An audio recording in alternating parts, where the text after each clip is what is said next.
Hello friends, welcome to my YouTube channel ISPCS talent. तो आज हम लोग विज्ञान और प्रौद्योगिकी के प्रश्नों की चर्चा करने वाले हैं।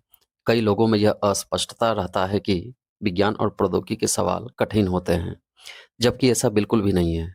आप अपने आसपास के ही तकनीकों का उपयोग करते हैं। अब उन तकनीकों का उपयोग एवं लिखना आना चाहिए। अब जैसे कि आजकल स्मार्टफ़ोन का उपयोग सभी लोग करते हैं। उसमें डाटा का आदान-प्रदान संचार प्रौद्योगिकी के माध्यम से करते हैं। तो स्मार्टफ़ोन में भी AI आर्टिफ़िशियल इंटेलिजेंस होता है, जो हमें विभिन्न जानकारियाँ हासिल करने में मदद करता है। तब AI का उपयोग हम कई क्षेत्रों में करते हैं, चाहे वो कृषि के क्षेत्र हो, स्वास्थ्य के क्षेत्र हो, शिक्षा के क्षेत्र हो। तो इस तरह से आप सैटेलाइट का देखिए, इसरो इसरो द्वारा सैटेलाइट लॉन्च किया जाता है। तो सैटेलाइट के बारे में हम लोग पढ़ते हैं, तो सैटेलाइट का उपयोग भी हम कृषि में, शिक्षा में, स्वास्थ्य में करते हैं। उसी तरह कृषि उसी तरह और भी अन्य ड्रोन का उपयोग देखिए, इसका भी हम कृषि के क्षेत्र में, स्वास्थ्य के क्षेत्रों में, आपदा में, जंगलों को आग बुझाने में करते हैं। ठीक उसी तरह संचार प्रौद्योगिकी जो हम स्मार्टफ़ोन में उपयोग करते हैं, इसका भी शिक्षा, स्वास्थ्य, कृषि, है ना? बीजों से लेकर बाज़ार तक जैसी संरचनाओं में और डिजिटाइज़ेशन में, जिससे पारदर्शिता और गुणवत्ता को बढ़ाता है, ट्रैक करने में मदद करता है। ट्रैक प्रौद्योगिकी का उपयोग करते हैं विभिन्न क्षेत्रों में। तो उसी तरह खाद्य प्रसंस्करण प्रौद्योगिकी भी होता है, जो कि आलू चिप्स बनाना, जिससे कुरकुरे हम लोग खाते हैं, या पैकेजिंग फूड में खाद्य प्रसंस्करण का उपयोग करते हैं। तो इस प्रकार से डायमेंशन को हम प्रौद्योगिकी के माध्यम से उपयोग करते हैं।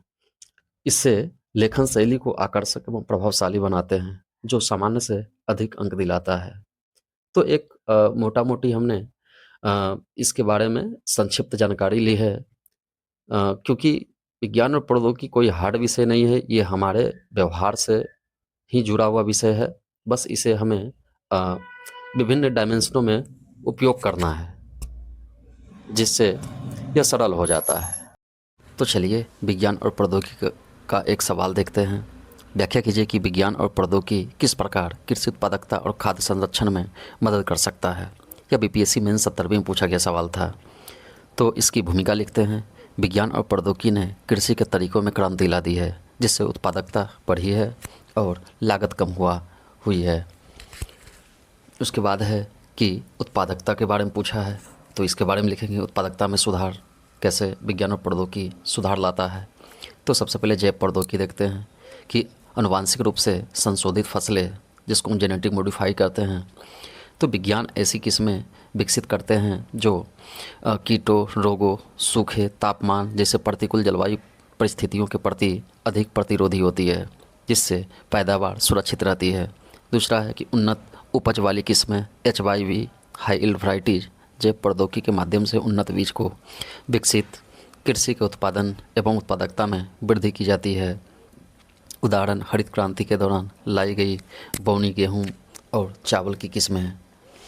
तीसरा है कि सटीक कृषि।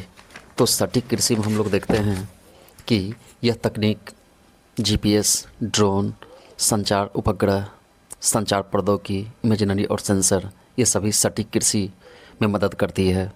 तो इसका उपयोग करके खेती की वास्तविकता समय में निगरानी करती है, जिससे किसानों को केवल आवश्यकतानुसार और सटीक मात्रा में ही पानी, उर्वरक और कीटनाशकों का उपयोग करने में मदद मिलती है, जिससे फसल की वृद्धि अधिकतम होती है। चौथा है आधुनिक सिंचाई तकनीक। ड्रिप और स्प्रिंकलिंग सिंचाई प्रणालियाँ सीधे पौधों की जड़ों तक पानी पहुँचाती है, जिससे पानी की खपत में भारी कमी आती है और पौधों को इष्टतम नमी मिलती है। अब और आगे देखते हैं तो खाद्य प्रसंस्करण और संरक्षण। तो कोल्ड स्टोरेज, ये प्रौद्योगिकी खराब होने वाली उपज जैसे फल और सब्जियों को लंबे समय तक सुरक्षित रखती है। चूँकि इसके पहले हमने देखा कि खाद्य उत्पादकता में वृद्धि, अब दूसरा हम देख रहे हैं खाद्य प्रसंस्करण और संरक्षण। तो फर्स्ट कोल्ड स्टोरेज, दूसरा है खाद्य प्रौद्योगिकी प्रसंस्करण प्रौद्योगिकी। ये तकनीक कृषि उपज को प्रसंस्करण करके पैकेजिंग के माध्यम से लंबे समय तक संरक्षित किया जाता है। खाद्य उपज की आयु को बढ़ाने में मदद मिलती है, जैसे आलू से चिप्स बनाना। उसके बाद है ट्रेसेबिलिटी, ट्रेस करना। तो ये चूँकि ब्लॉकचेन जैसे तकनीकों का उपयोग करके खाद्य पदार्थों की पूरी यात्रा को ट्रैक करने में मदद करती है, जिससे पारदर्शिता और गुणवत्ता सुनिश्चित होती है।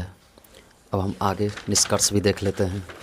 तो हमने निष्कर्ष में लिखा है कि उपरोक्त विवरण से स्पष्ट है कि विज्ञान और प्रौद्योगिकी से कृषि का यांत्रिकरण, सटीक खेती, लागत में कमी, उत्पादन और उत्पादकता में वृद्धि एवं चरम मौसमी घटनाओं के प्रति प्रतिरोधी का कार्य गुणवत्तापूर्ण तरीके से किया जा सकता है, जिससे खाद्य संरक्षण एवं कृषि की उत्पादकता में मदद मिलती है। तो इस तरह से हमने निष्कर्ष में लिखा है। निष्कर्ष को आप जो बॉडी पार्ट में लिखे हैं उसी का संक्षिप्त रूप निष्कर्ष होता है। तो यह एक पूर्ण सवालों का जवाब है। Thank you.